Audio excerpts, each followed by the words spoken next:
Hey, I want to say hello to my 7th grade students' U.S. history class. We're going to do a little flip video here. I like to do these every so often. You might see these on asynchronous days for either for homework or might do something like this during learning seminar. This is where I record a video ahead of time and then you watch it on your own and maybe fill in some notes or do something with it, do an activity with it. This way you can do it at your own pace, at your own time, whenever you're comfortable. You can go back and rewatch it if you need to, and you can always send me an email with questions you might have about it. Okay, so we're going to talk about the vocabulary for Reconstruction, and the due date for this assignment is posted on Google Classroom. Okay, so let's look at just some things that I like to go through, how to do the vocabulary directions. Basically, you're going to open the chart that I shared with you on Google Classroom. I'll also link this video in a couple different ways. One is through Google Classroom, but I'll also put a QR code right on that document. So if you want to watch the video on your phone and type on your computer, kind of do a split screen, you can do that. While you're watching the video, make sure you're reading the definitions of each of the words. And then what you're going to do for homework is you're going to complete the other two columns that are in the chart. You're going to create your own definition or example, maybe a simplified definition, a synonym, a word or phrase that's going to help you remember this term, or an example that maybe I used in my discussion or you can come up with on your own. And then the visual picture column, you're going to use a visual that's going to represent that. Make sure that image is different from the one that I used in my presentation. And I gave you directions here on the slide of how to do that using the insert image, search the web option. When you're done with the vocabulary chart, make sure you have that done by the assigned due date and turn in the chart on Google Classroom.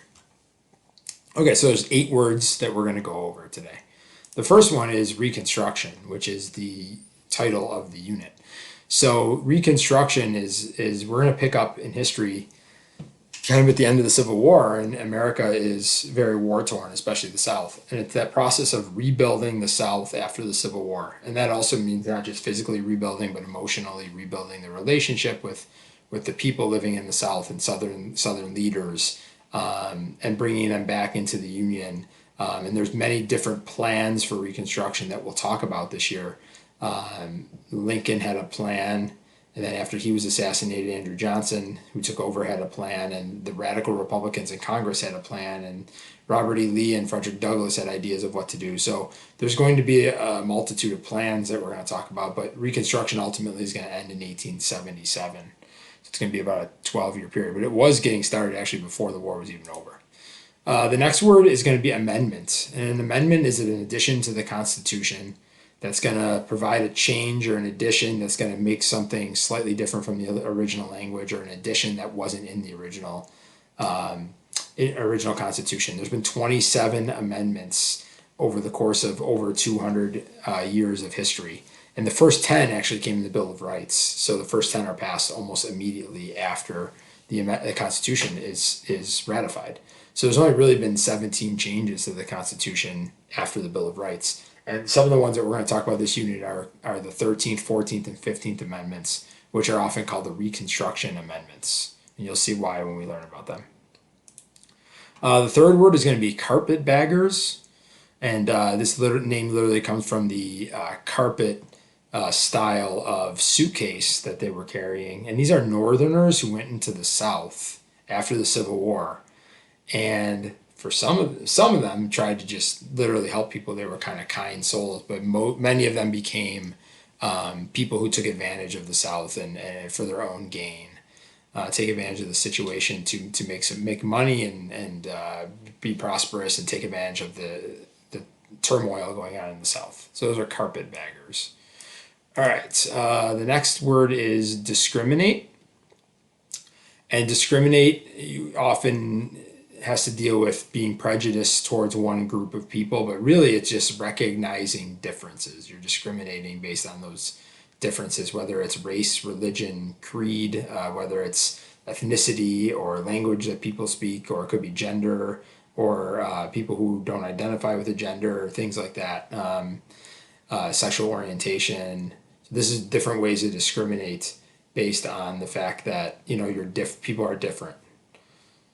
Okay, so we're going to learn about that in context with Reconstruction and how African Americans in the post-Civil War era were treated, with things like the Ku Klux Klan forming and Jim Crow laws and black codes and these things that tried to keep African Americans from gaining equal rights and equal freedoms in the post-Civil War era. All right, the next vocabulary word is radical, often associated as a symbol with like a fist. Radical is usually extreme, one side or the other. In 2020 terms, usually someone who's radical is really far to the left, really, really extremely liberal. But you could also have someone who's radical to the right, who's really extreme, traditional, or conservative. And basically, when you think of radical, you should think of that word extreme. They're not mainstream. They're very much outliers, and they want drastic change to whether it be politics, social, economic changes, how we deal with other nations, how we deal with ourselves. And you see a lot of that going on where many people, during a lot of the protests now, most people are being very nonviolent and looking for peaceful change, but then there's some very small portions of the group who are protesting are acting in a more violent, harsh way. Those are the radicals within that group.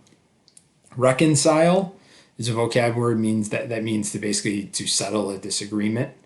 So we're going to see how through the Reconstruction process, how does the North and South, their issues, how do they reconcile? How do they try to become more friendly with one another? And you know, there's still within our country, obviously, there's still groups that have a tough time reconciling with one another.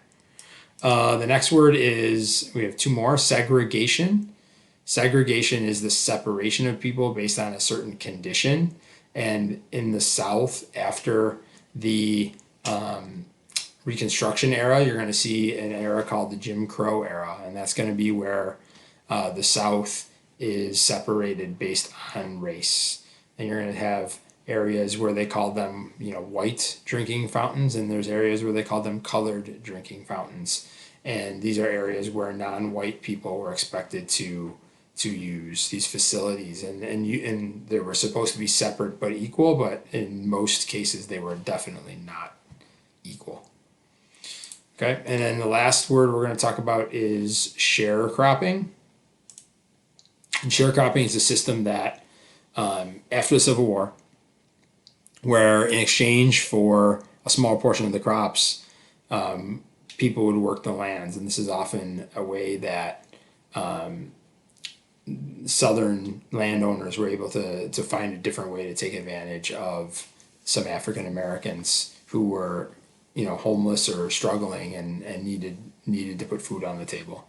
So that was a system in the South, again, to used partially to repress African Americans. Okay, so that's sharecropping. Remember, you can pause the video at any time if I'm going too fast. All right, so now what? Again, complete the 2 right columns for homework. Rewatch this video as needed. Later in the unit, we'll post some vocab up on Quizlet, Quizlet links so that you can access and review. And then turn in this document when you finish it by the due date. Usually I give about 2 weeks to do a vocab chart. So it's not something that you need to complete right now, but hopefully you get it done as soon as you can and remember to turn it in. All right, bring any questions to class.